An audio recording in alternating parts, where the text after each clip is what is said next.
Mrs. Hollander? Yes. I'm Brock Callahan, special investigator. I want to talk to you about your deceased husband.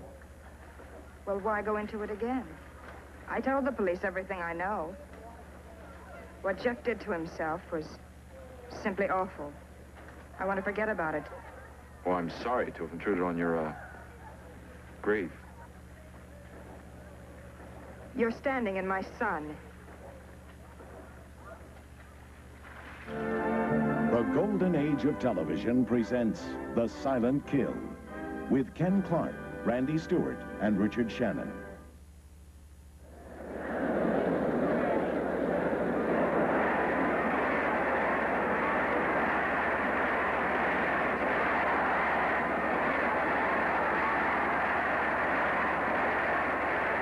Coach Sid Gilman and my former teammates, the Rams, were taking their lumps from the Redskins in an exhibition game. While here I sat, old Brock the Rock Callahan. And you think my mind was on the play? No, sir. All I could think about was Beverly Hills' dimmest private eye, me. My office rent was due in the morning, my car needed a new muffler, and my best girl was working late tonight. Her name is Jan Bonnet. She manages a shop on La Cienega Boulevard for a decorator who caters to the carriage trade. When you consider that he pays Jan more each month than I've been making in 3, there must be a big trade in carriages.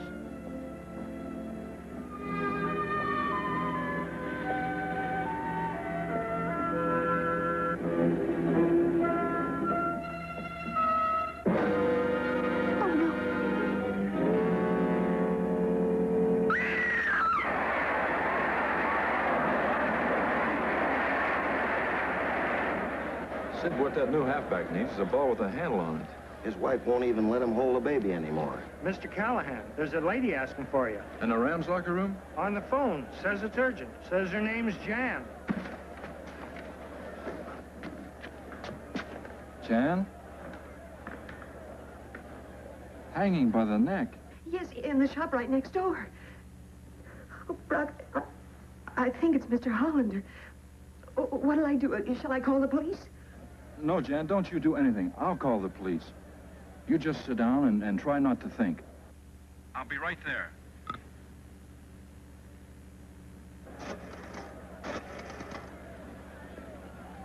Lieutenant Pascal, please. Pascal. Lieutenant, this is Callahan. Brock Callahan? Say, what's the matter with the Rams? I understand they're 7 points behind the Redskins. Listen, Lieutenant, will you forget about the Rams for a minute?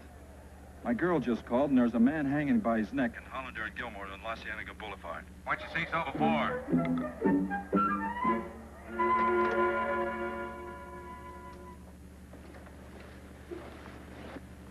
Broken neck, crushed larynx. I'd say he did it between 8 and 9 o'clock. All right, boys. Now, according to you, The guy outside wants inside. Says to tell you it's Callahan. Okay, let him in. Now, according to you, you say that Jeff Hollander here and his partner, Michael Gilmore, closed up shop at 7:30. Brock! Oh, Brock. Everything will be all right. It's been a shock for her. For Hollander, too. Now, Hollander and Gilmore left separate in their own cars, right? Oh, yes, that's right. I was working late on some sketches tonight, so I saw them leave. But Gilmore came back. You know, he drove up about, I'd say 8:30. I came over here to see him for a minute, and he picked up a letter that he'd forgotten, and we went outside, and he drove away. At about 8:35. About then, yes. I closed up at 9 o'clock, and... Lieutenant, 2 things, sir. The reporters are here, and they want to come in. Tell them I'll give them a statement as soon as we're finished in here. Jeff Hollander tried to kill himself once before, about 2 years ago, but we got to him in time. What's the other thing? Middle of the second quarter, sir. The Rams followed up that field goal with a touchdown and a conversion. Ha! 10-7. Who says the Rams went to pieces when you retired? You always said, Lieutenant, not me. Oh, I still think you had a season or 2 left in you. Oh, he's got more than that. You never know in this racket.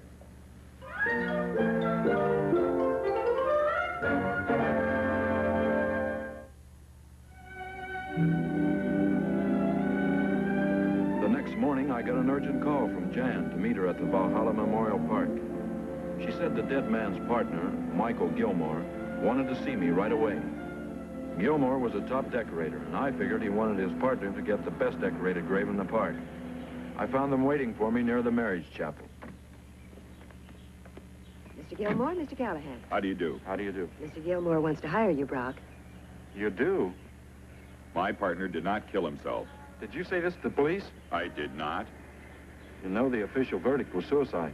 Hollander tried it before. That was pure dramatics. He had a big fight with his son, Ellison, over his new wife, Linda. He never really meant to kill himself. He sure meant it this time. He's been a changed man lately.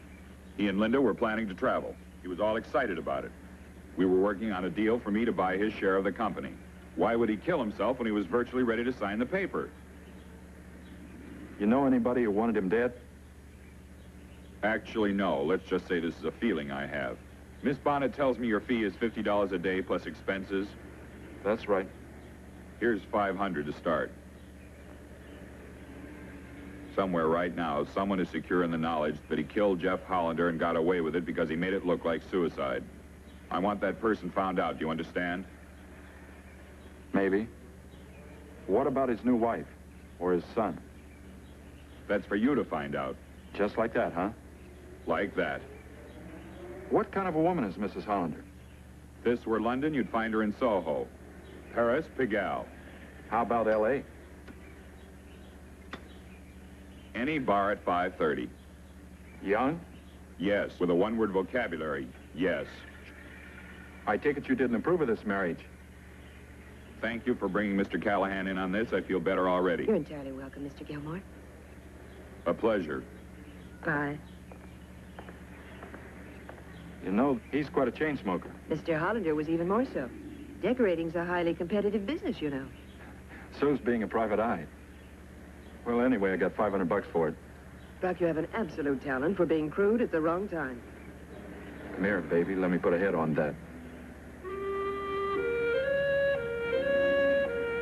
My trouble is, I like crude men.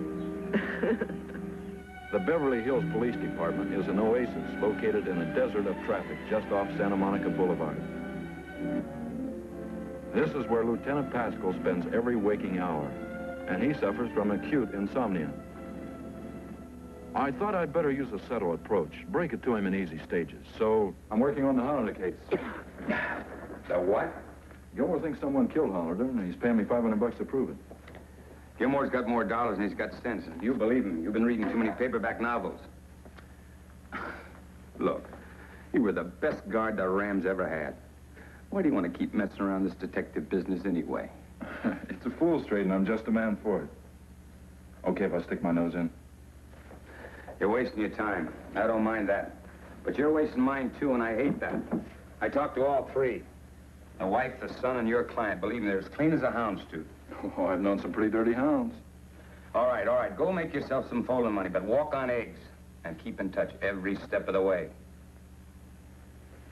Thanks, Lieutenant.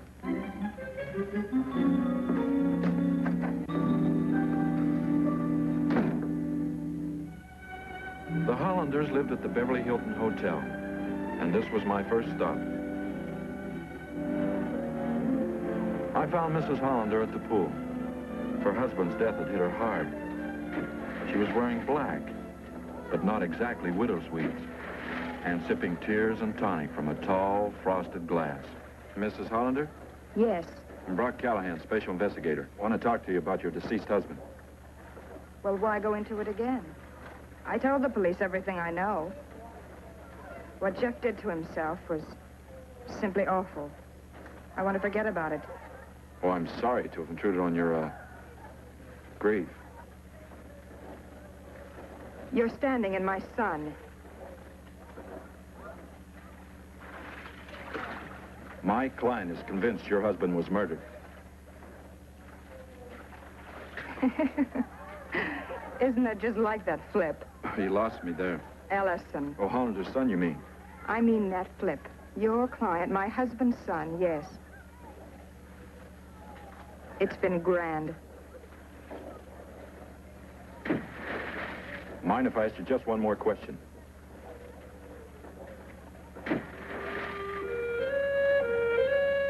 You heard of a well-turned phrase? Well, nobody ever had a prettier dismissal. Ellison Hollander was next. If I had just half the success with him I'd had with Linda, I'd be getting nowhere twice as fast. For one of my good points is the point of no return. Come on, Ellison. Come on. Come on. He's one of the best. Like he's a black belt. What's the other guy, black and blue belt? Man, you gotta know how to fall. If you don't know how to fall, you're through. You're not with it. That's a good philosophy. You just stick with it. Mr. Hollander? My name's Callahan. Oh, sure, Brock the Rock. Never missed a game of yours. Home games, anyway. Going in for judo now? No, it's too late. Last season with the Rams, I could have used a little, though. Can we talk? Sure. I'm a private investigator now. How's crime in the county these days? Not enough to go around in Beverly Hills. Things are tough all over. I hear you had some trouble with your dad a couple of years ago. You tried to take his life because of it. Who told you that, Linda? Chemically, Linda and I don't hit it off. Linda wouldn't tell me what day it is. How about it? It's Thursday. Thanks. Well, why are you asking so many questions? Because some people think your father didn't kill himself. Some people think he had a helping hand. Who'd want to kill Dad? Well, from left to right, Linda Hollander, your stepmother. Michael Gilmore. Maybe even you. I'd watch that. I'd watch it real good. Well, nothing personal. You come in for quite a slice, I'm told. About $250,000. What about Linda? What about Linda? She gets half the estate. That's the law in California. Your dad died between 8:30 and 9. If he was killed, Linda didn't do it. She was at the Hilton Bar from 7:45 on, and 6 witnesses can stack Bibles to that effect. Police records show you were out riding between 8:30 and 9 in your sports car. You came here for a workout. Anybody see you? How would I know? Well, where'd you been? Where were you going? Just going in a sports car, that's it. You just go. Now, look, Mr. Callahan, I don't know why you're nosing around or who hired you. But get off my back, huh? Just one more question. If you could drive your dad to try to take his life a couple of years ago, why couldn't you have done a repeat for the West Coast Wednesday night? After dinner, I played 20 questions with Mr. Gilmore. It was just about midnight by the time I'd finished. I went home without a single answer. It wasn't anything anybody had said. If you put it all together, you couldn't have stuffed an anchovy with it. Don't ask me why, but I began to believe someone had killed Hollander. I'd have to get busy in the morning with who and how. But then suddenly I got even busier.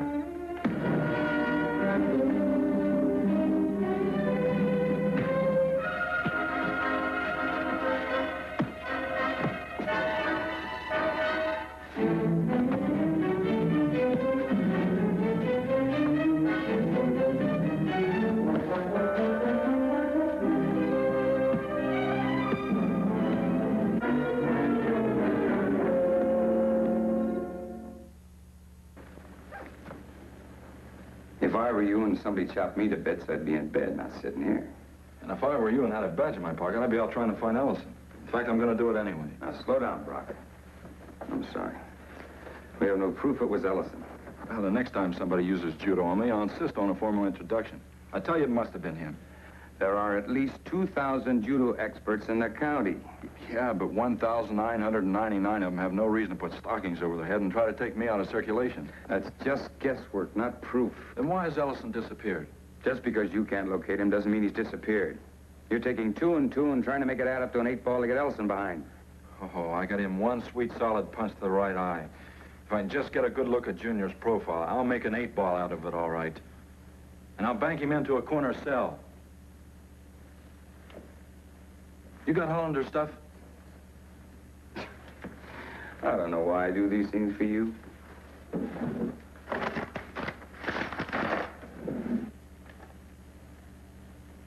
Is this everything Hollander had in his pockets when he was found? Yeah. Right down to the limit.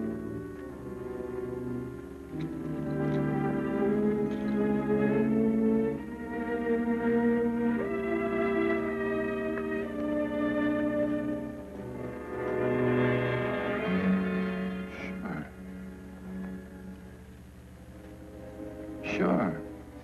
Look, his cigarettes. I'm looking. There's 2 left, so what? But that's it.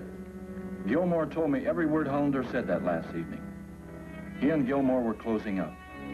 They stood in the doorway, and Hollander offered Gilmore a cigarette. There are only 4 left in the pack. Now, Gilmore remembers that because when he took one, and Hollander took one, that only left Hollander 2. 2 from 4 is 2. That's pretty advanced stuff, even for me, Callahan. Hollander was a chain smoker.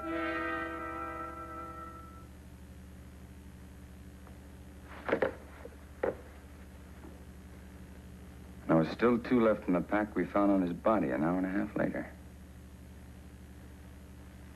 Being a chain smoker, either he'd smoked those 2 cigarettes or he'd had to kill himself right after 7:30. Which he didn't, because Gilmore came back at 8:30 and Jan went in with him, and Hollander wasn't there at that time. He couldn't have bought another pack and smoked it down to just 2 by the time he killed himself. Now, doesn't that strike you as pretty strange? Yeah. Yeah, it sure is. Now, suppose these cigarettes are like a watch that gets smashed during an accident and sets the time. Suppose he was killed right after he left the shop at, say, 7:30. And suppose he was brought back just after 8:30 and strung up.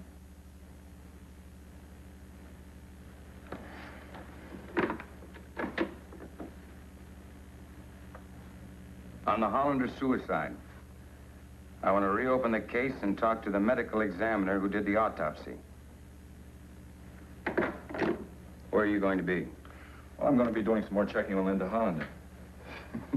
What's the matter? Is she bothering you? And not the way you might be thinking, pal. Well, anyway, you check with me about 2 o'clock. I'll see if I have some news.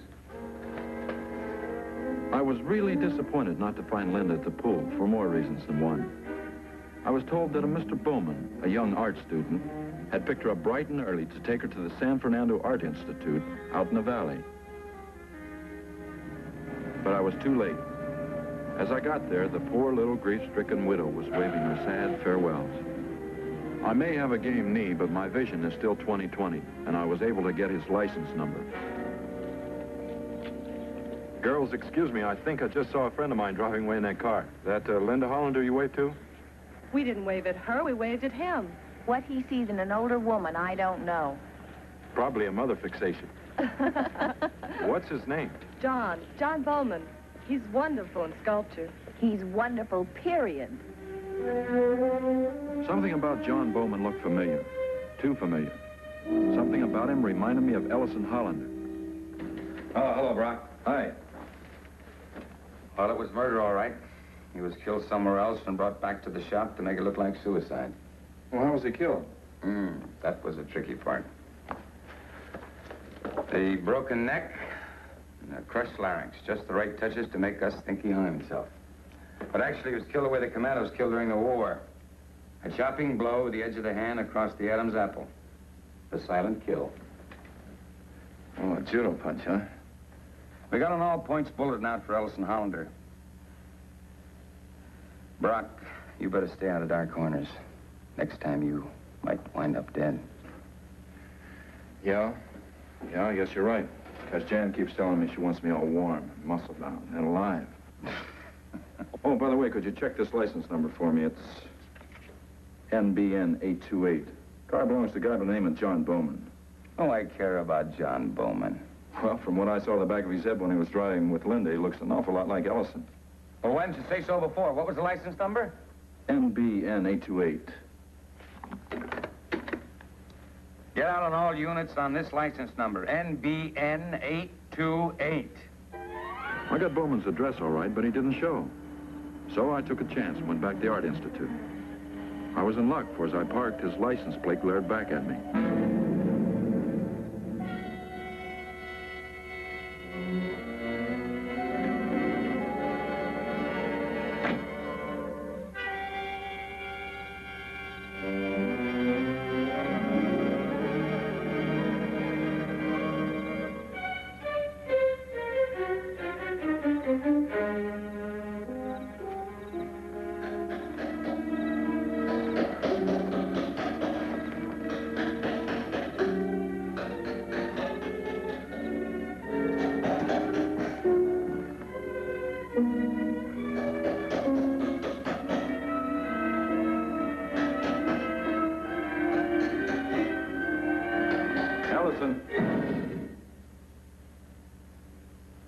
afraid you're mistaken.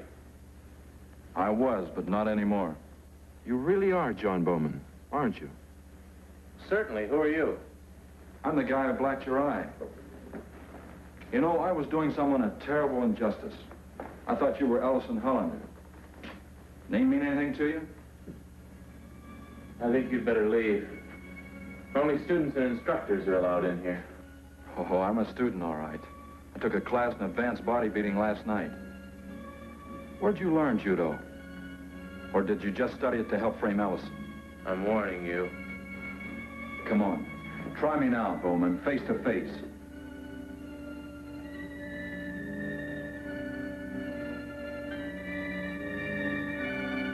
You won't make that call. You know why? Because you killed Hollander.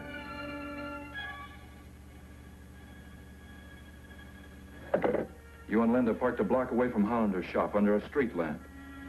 And then you set up a trap, didn't you? I've got nothing to say to you. You were necking deliberately where you'd be seen. Hollander had to come that way to get to the hotel, and he could hardly miss seeing Linda's pink station wagon. He jammed on his brakes and came charging over. Linda got in his car for a quiet family-type chat. And that's when you moved in and chopped him across the Adam's apple. Linda ran back to her car, drove to the hotel, and set her alibi into motion. You drove around in Hollander's car for about an hour, the body on the floor. Somehow you kept the body warm. My guess is you rigged up an electric blanket. Then just after 8:30, you strung him up and left his car out back.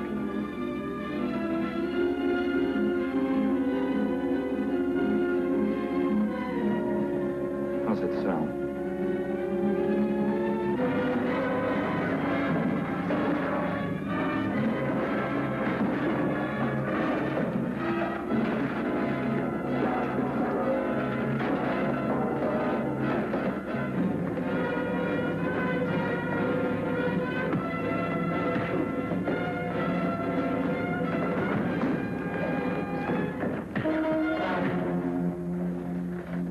Okay, boys.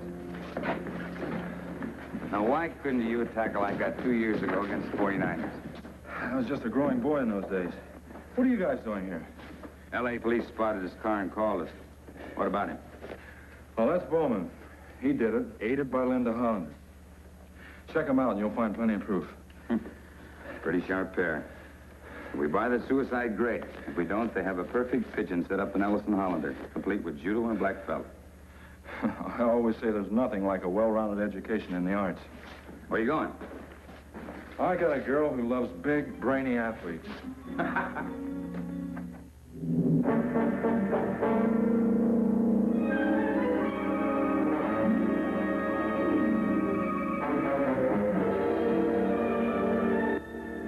Join us at the same time next week when the Golden Age of Television presents The Town Budget and The Ticket.